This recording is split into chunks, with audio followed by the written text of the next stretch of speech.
आज हम बात करने वाले हैं एक ऐसी कहानी की जो सच कहूं तो सुनने में लगभग नामुमकिन सी लगती है।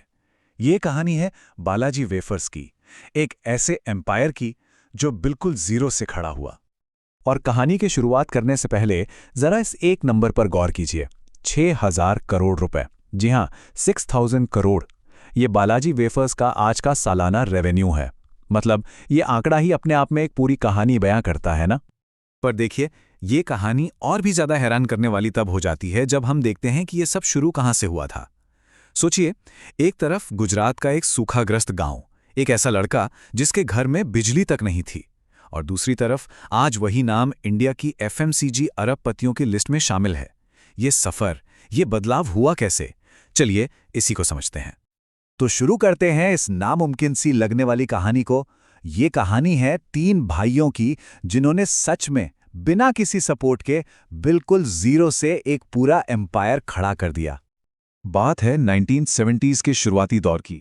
गुजरात का एक छोटा सा गांव और वहां एक गरीब किसान परिवार। उस साल सूखा इतना भयानक था कि सब कुछ तबाह हो गया। ना बारिश हुई, ना फसलें, और फसलों के साथ साथ उम्मीदें भी सूखती जा रही थीं। अब ऐसी हालत में उनके पिता ने एक बहुत ही बड़ा दांव खेला।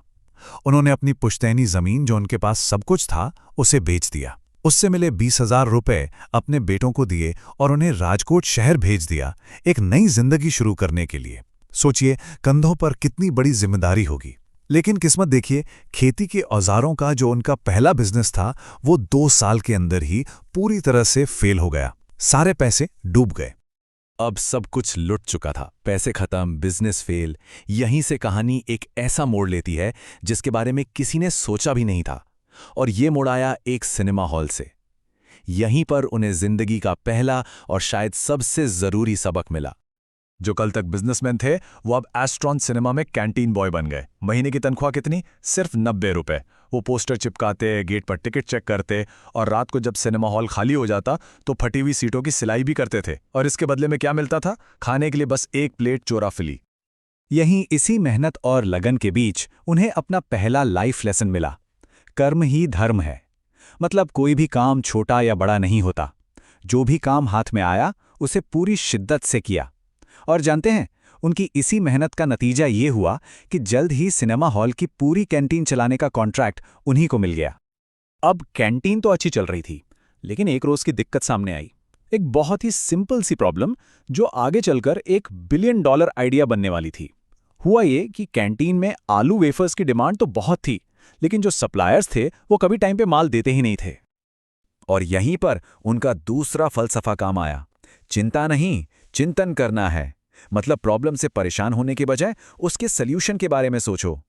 तो उन्होंने सप्लाई की प्रॉब्लम को एक रुकावट की तरह नहीं, बल्कि एक मौके की तरह देखा और सोचा, अरे क्यों ना हम खुद ही वेफर्स बनाने लगें।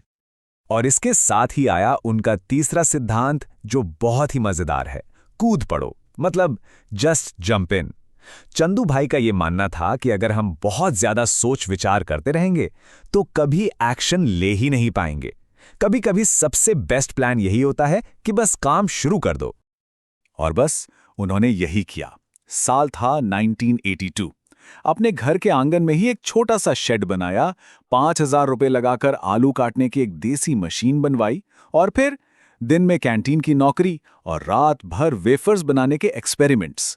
न जाने कितने आलू बर्बाद हुए, कितनी रातें जगे, लेकिन आखिरकार उन्होंने अपनी वो खास, वो ऑथेंटिक रेसिपी बना ही ली।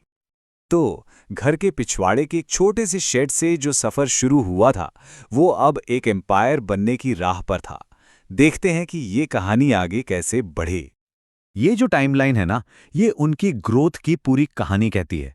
देखिए, 1974 में पहला बिजनेस फेल हुआ, 1982 में घर के आंगन से वेफर्स बनाने शुरू किए, फिर 7 साल बाद 1989 में गुजरात की सबसे बड़ी फैक्ट्री खोल दी। 2009 तक तो हालत ये थी कि लेस जैसे बड़े कॉम्पिटिटर्स भी उनकी एफिशिएंसी की तारीफ कर रहे थे। और आज वो 6,000 करोड़ का एम्पायर है। क्या कमाल की जर्नी है। लेकिन हाँ, ये रास्ता बिल्कुल भी आसान नहीं था। अब नई तरह की मुश्किलें सामने थीं। कुछ दुकानदार बेईमानी करते, आधे खाए हुए पैकेट वापस कर देते थे। महंगी महंगी मशीनें बार बार खराब हो जाती थीं। और सबसे दिलचस्प बात क्या है पता है? सिर्फ 10वीं पास चंदू भाई ने उन इंपोर्टेड मशीनों को ठीक करना खुद ही सीख लिया। उनका चौथा सिद्धांत था धुन, मतलब एक अटूट फोकस, एक जुनून। एक बार एक बहुत बड़ी कंपनी ने बालाजी को खरीदने के लिए ऑफर दिया।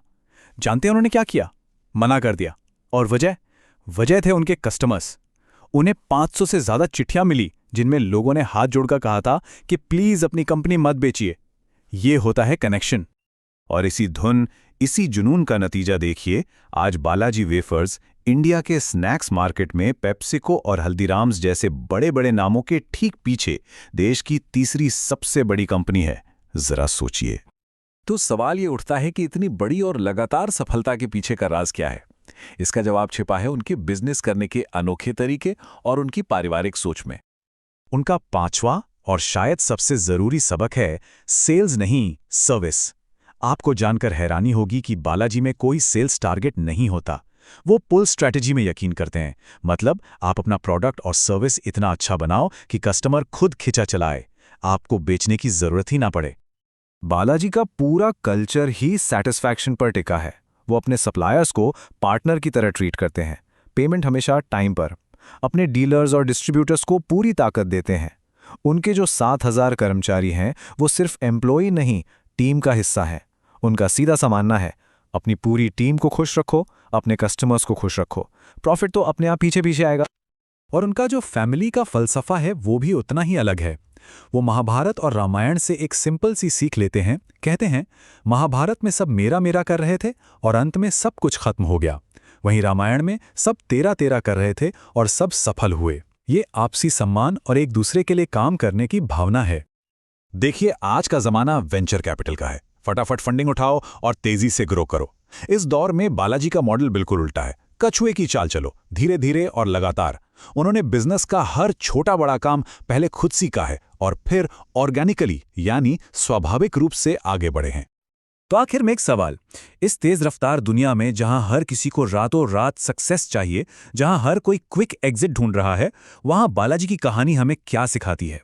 शायद यही कि एक मजबूत विरासत बनाने के लिए रॉकेट साइंस नहीं, बल्कि धैर्य, सेवा और बस अपना काम पूरी ईमानदारी से करने जैसे बहुत ही सरल सिद्धांत लगते हैं। इस बारे में सोचिएगा जरूर।